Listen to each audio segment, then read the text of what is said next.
बिस्मिल्लाहिर्रहमानिर्रहीम। अस्सलाम वालेकुम डियर स्टूडेंट्स, मैं आपका टीचर ज़हीर अहमद कुरैशी आज एक नए लेक्चर के साथ आपके सामने हाजिर हूँ। आज के लेक्चर के अंदर हम कूलिंग सिस्टम को डिस्कस करेंगे। उसके साथ साथ एक्सपेंशन कार्ड्स क्या होते हैं इन्हें डिस्कस करेंगे और उनमें से एक एक्सपेंशन कार्ड साउंड कार्ड को भी डिस्कस करेंगे। ठीक है बेटा। तो बेटा कूलिंग सिस्टम बेसिकली कंप्यूटर के अंदर बहुत सारे इलेक्ट्रॉनिक कंपोनेंट्स लगे हुए हैं। जब हम सिस्टम यूनिट की बात करते हैं, मदरबोर्ड है, मदरबोर्ड के साथ साथ बहुत सारी डिवाइसेस हैं, पावर सप्लाई भी है, तो हर कंपोनेंट जब रन हो रहा होता है तो थोड़ी बहुत हीट को प्रोड्यूस कर रहा होता है। और अगर इस हीट को प्रॉपरली कूल डाउन ना किया जाए, मेंटेन ना किया जाए, तो जो माइक्रो कंपोनेंट्स हैं सबसे पहले वो डिसऑर्डर होते जाएंगे, यानी आईसीज खराब होना शुरू हो जाते हैं। कैपेसिटर्स हैं वो भी हीट जनरेट कर रहे होते हैं, आईसीज हैं वो भी हीट जनरेट कर रहे होते हैं। और जब देखें बहुत ही ज्यादा कॉम्पैक्ट वे में जब आईसीज वगैरह को लगाया गया होता है तो उनकी हीट बहुत जल्दी एक दूसरे को डैमेज कर सकती है। इन सब को मेंटेन करने के लिए हमें कूलिंग सिस्टम की जरूरत पड़ती है कंप्यूटर के अंदर। तो सिस्टम यूनिट के अंदर कूलिंग सिस्टम भी मौजूद होता है ऑन द मदरबोर्ड, जिसके जरिए से कंप्यूटर के टेम्परेचर को कूल डाउन रखा जा रहा होता है। Cooling system computer components installed inside the system unit produce heat. Computer components क्या करते हैं? हीट प्रोड्यूस करते हैं। When the computer is on, जब कंप्यूटर ऑन है, चार्ज पास आउट हो रहा है from one point one device to another device, तो हीट प्रोड्यूस होती है।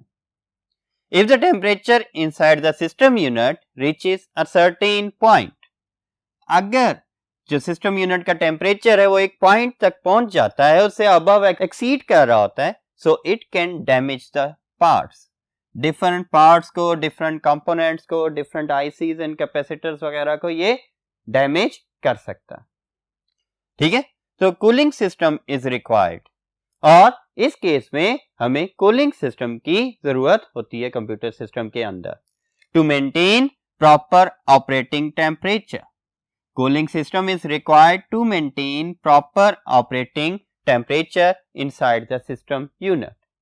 तो सिस्टम यूनिट के अंदर प्रॉपर टेम्परेचर मेंटेन करने के लिए कूलिंग सिस्टम यूज किया जाता है। ठीक है, कैसे? इसके अंदर फैन यूज होता है। A fan is fixed on top of the microprocessor to cool it down.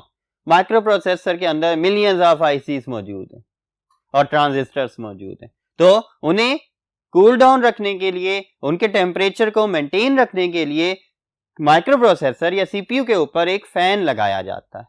वो फैन क्या कर रहा होता है? उसकी हीट को डिसअपियर कर रहा होता है या डिस्पर्स कर रहा होता है उसकी हीट को। ठीक है, a fan is fixed on the top of the microprocessor और CPU to cool it down.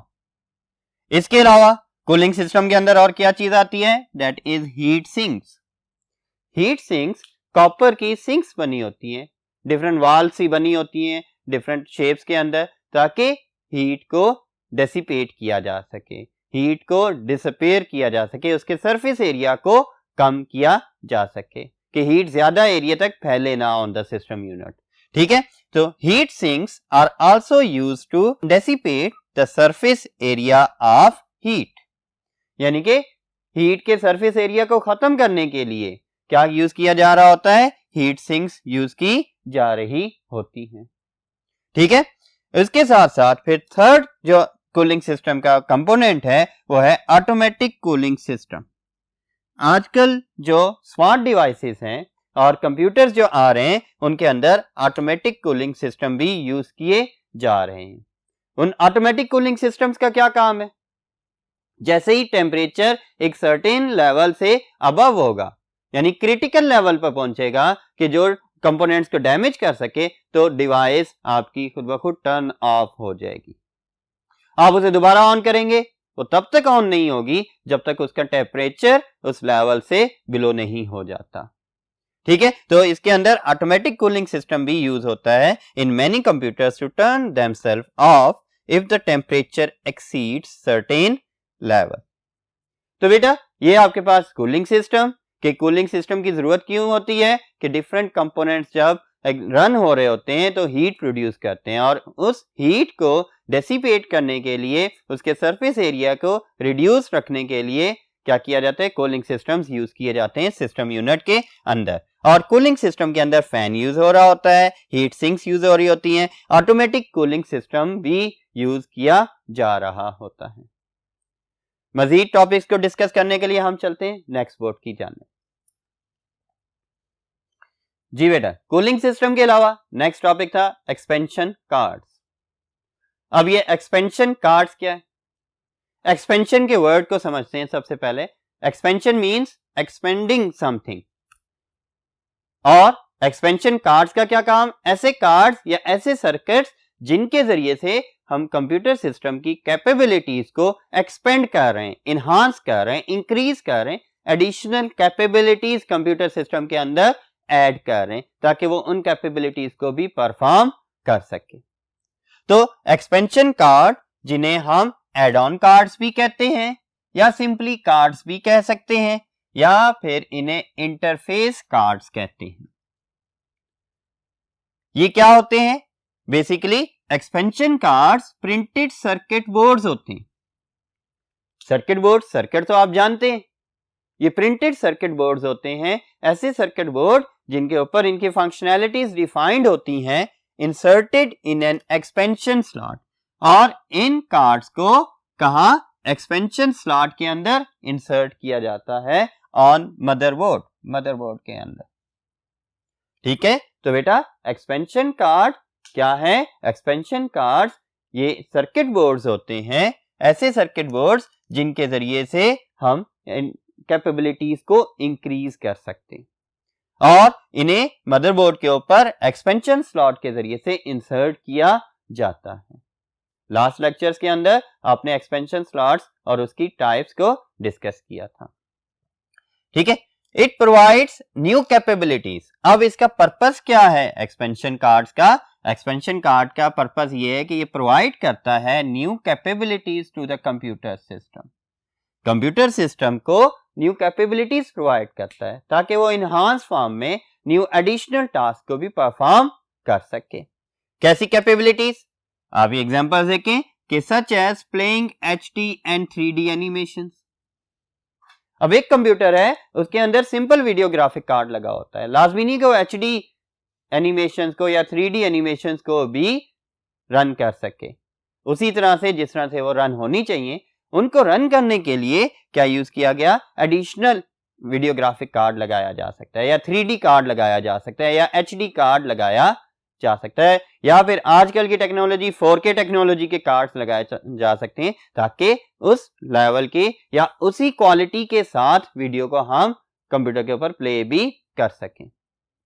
ठीक है, फिर इसी तरह से connecting one computer to another computer, एक कंप्यूटर को दूसरे कंप्यूटर के साथ कनेक्ट करना है, उसके लिए नेटवर्क इंटरफेस कार्ड्स यूज हो रहे होते हैं। अगर आप चाहते हो वायरलेस के थ्रू करें अपने डेस्कटॉप कंप्यूटर के अंदर, तो यूजुअली जो डेस्कटॉप कंप्यूटर्स हैं उनमें वाईफाई कार्ड नहीं लगे होते, तब आपको क्या करना पड़ता है? वाईफाई कार्ड या वायरलेस नेटवर्क कार्ड इंसर्ट करना पड़ता है। ठीक है, एडिशनली करना पड़ गया तो वो कैपेबल हो जाता है आपका कंप्यूटर कि वो वाईफाई के थ्रू भी एक दूसरे कंप्यूटर के साथ कम्युनिकेट कर सके। ठीक है, तो बेटा ये किस तरह से कैपेबिलिटीज हम इनहांस कर सकते हैं? Using expansion cards. In old computers, पुराने कंप्यूटर्स में these were used as separate circuit boards, यानी कि ये expansion cards separate circuit boards के तौर पर यूज किए जाते थे। But nowadays most of the expansion cards are built in. आजकल ज्यादातर एक्सपेंशन कार्ड्स क्या है? बिल्ट इन है, मदरबोर्ड के ऊपर मौजूद है, and integrated to the motherboard, और मदरबोर्ड के ऊपर इंटीग्रेटेड है, पहले से मौजूद है, पहले से फिक्स किए गए हैं।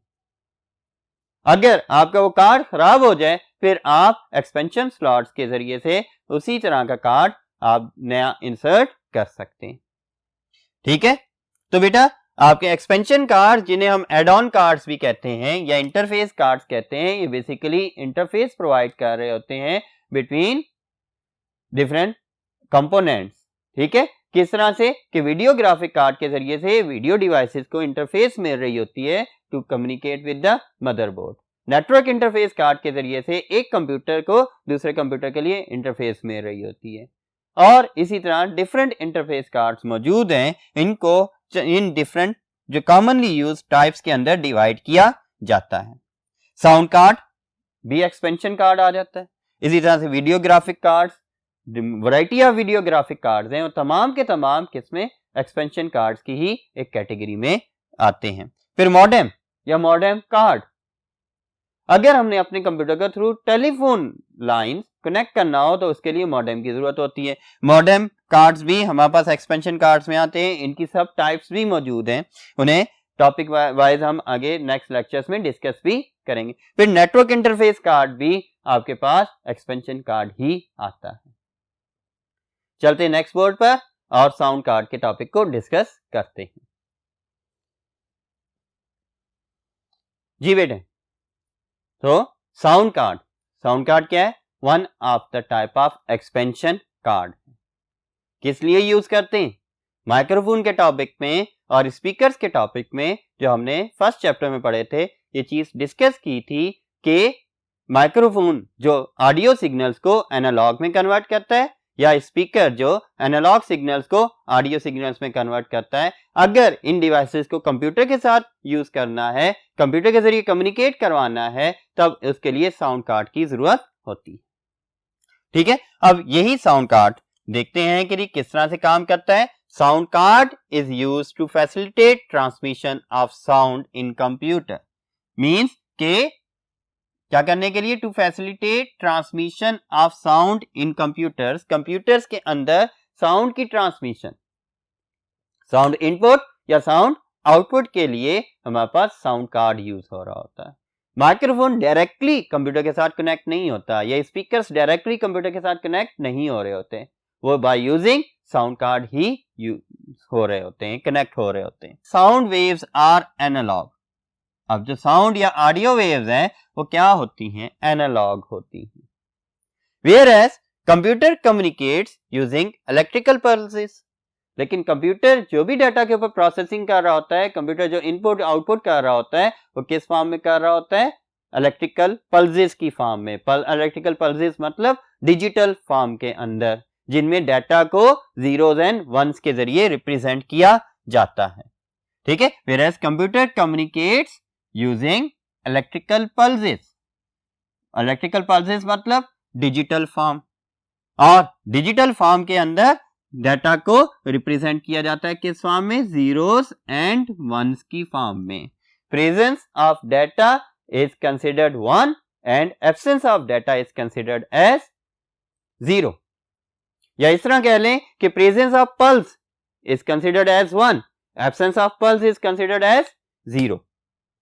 ठीक है, तो sound card is used to translate analog voice input. अब साउंड कार्ड क्या करता है? साउंड कार्ड ने ट्रांसलेट करना है, कन्वर्ट करना है एनालॉग वॉइस इनपुट को, जो कि माइक्रोफोन से ली गई है, ठीक है, इनटू डिजिटल फॉर्म। ये कन्वर्ट कर रहा है एनालॉग वॉइस इनपुट को इनटू डिजिटल फॉर्म। और एनालॉग वॉइस इनपुट किस तरह से ऑब्टेन की गई? By using microphone. माइक्रोफोन के टॉपिक में हमने डिस्कस किया था कि माइक्रोफोन क्या करता है? ये ऑडियो इनपुट डिवाइस है जो साउंड इनपुट को एनालॉग वेव फॉर्म में कन्वर्ट कर देती है। तो वही एनालॉग इनपुट जो माइक्रोफोन से ली गई, उसे ये किस फॉर्म में कन्वर्ट करेगा? डिजिटल फॉर्म में। ना सिर्फ ये इनपुट को परफॉर्म कर रहा होता है, वह इसके साथ साथ as well as it converts digital sound output. इसी तरह से ये डिजिटल साउंड को कन्वर्ट करता है। डिजिटल साउंड कहां पर है? डिजिटल साउंड जो कंप्यूटर के अंदर स्टोर्ड मीडिया फाइल्स हैं, वो क्या प्रोड्यूस करती हैं? डिजिटल साउंड प्रोड्यूस कर रही हैं। जीरोस एंड वंस की फॉर्म में वो साउंड होती है। उन्हें साउंड कार्ड क्या करेगा? कन्वर्ट करेगा इनटू किस फॉर्म में? इलेक्ट्रिकल और एनालॉग वेव्स। इलेक्ट्रिकल या एनालॉग वेव्स की फॉर्म में कन्वर्ट करेगा फॉर स्पीकर, ताकि वो स्पीकर को प्रोवाइड किए जाएं और स्पीकर उन एनालॉग वेव्स को साउंड वेव्स में कन्वर्ट कर दे। तो बेटा ये आपके पास साउंड कार्ड का फंक्शन आ जाता है। इंपॉर्टेंट पॉइंट ये है कि it performs analog to digital and digital to analog conversion. ये दोनों कन्वर्जन कर रहा होता है, एनालॉग टू डिजिटल भी और डिजिटल टू एनालॉग भी। कि बड़ा इंपॉर्टेंट पॉइंट इसका है कि इसकी वर्किंग को डिफाइन कर रहा है। और ये वाला पॉइंट इसका एमसीक्यू पॉइंट हमारे पास बन रहा है कि ये analog to digital and digital to analog conversion perform कर रहा होता है। अब साउंड कार्ड इन्वेंट किया गया था 1980s में, और ये तकरीबन कंप्यूटर्स में हर कंप्यूटर के अंदर ये रिक्वायर्ड होता है to play multimedia applications and files. के मल्टीमीडिया फाइल्स को प्ले करने के लिए हमें साउंड कार्ड की जरूरत होती है, क्योंकि उसमें जो साउंड प्रोड्यूस हो रही है तो वो हमें सुनाई नहीं देगी जब तक हमारे कंप्यूटर में साउंड कार्ड मौजूद नहीं होगा। ठीक है, क्यों? क्योंकि पहले जो कंप्यूटर्स हैं उनमें सिर्फ एक सिंगल बीप जनरेट की जाती थी। साउंड कार्ड के बगैर बीप तो जनरेट हो सकती है, लेकिन ह्यूमन वॉइस को स्टोर करने के लिए या ह्यूमन वॉइस को लिसन करने के लिए कंप्यूटर से साउंड कार्ड की जरूरत होती है। जैसे हमने एक्सपेंशन कार्ड्स में कहा कि अर्ली कंप्यूटर्स के अंदर ये 20 क्या थे, सेपरेट सर्किट बोर्ड के फॉर्म में होते थे, लेकिन लेटेस्ट कंप्यूटर्स के अंदर ये भी इंटीग्रेटेड है ऑन द मदरबोर्ड। तो बेटा इसकी वर्किंग ये नीचे डायग्राम में भी आप देख सकते हैं कि माइक्रोफोन आ गया। अब माइक्रोफोन ने क्या किया, ऑडियो वेव्स को, ऑडियो सिग्नल्स को किस फॉर्म में कन्वर्ट कर दिया, एनालॉग वेव्स की फॉर्म में कन्वर्ट कर दिया। इस एनालॉग वेव को साउंड कार्ड ने क्या किया, एनालॉग टू डिजिटल कन्वर्जन करके डिजिटल साउंड की फॉर्म में कन्वर्ट कर दिया, और ये कंप्यूटर में स्टोर हो जाएगा। ऑन द अदर एंड हमने स्पीकर्स की भी बात की थी। अब स्पीकर्स किस तरह से डाटा को प्रोड्यूस कर रहे हैं? अब स्पीकर्स के लिए ये कंप्यूटर से डिजिटल डाटा प्रोवाइड किया गया किसको, साउंड कार्ड को। साउंड कार्ड ने क्या किया, डिजिटल टू एनालॉग कन्वर्जन कर दी, क्योंकि ये अब आउटपुट थी, तो आउटपुट के लिए इसने क्या किया, डिजिटल डाटा को एनालॉग में कन्वर्ट किया, और इस एनालॉग डाटा को स्पीकर ने फिर किस फॉर्म में कन्वर्ट कर दिया, ऑडियो वेव्स की फॉर्म में कन्वर्ट कर दिया। तो बेटे इस डायग्राम से भी आपको ये चीज अंडरस्टैंड हो जानी चाहिए कि साउंड कार्ड किस तरह से काम कर रहा होता है। अगर आपके पेपर में ये टॉपिक आता है तो डायग्राम लाजमी बनाएं। डायग्राम से ये होता है कि एग्जामिनर को पता लग जाता है कि इस बच्चे को इसकी अंडरस्टैंडिंग है, और करेक्ट डायग्राम बनाएंगे, थोड़ी सी डिसेंट वे में आप डायग्राम बनाएंगे तो उसके अच्छे नंबर भी आपको मिलते हैं। ठीक है, तो ये था आज का टॉपिक, जिसके अंदर हमने एक्सपेंशन कार्ड्स और एक्सपेंशन कार्ड के साथ साथ कूलिंग सिस्टम को डिस्कस किया। अपना ख्याल रखिएगा और मुझे इजाजत दें। अल्लाह हाफिज।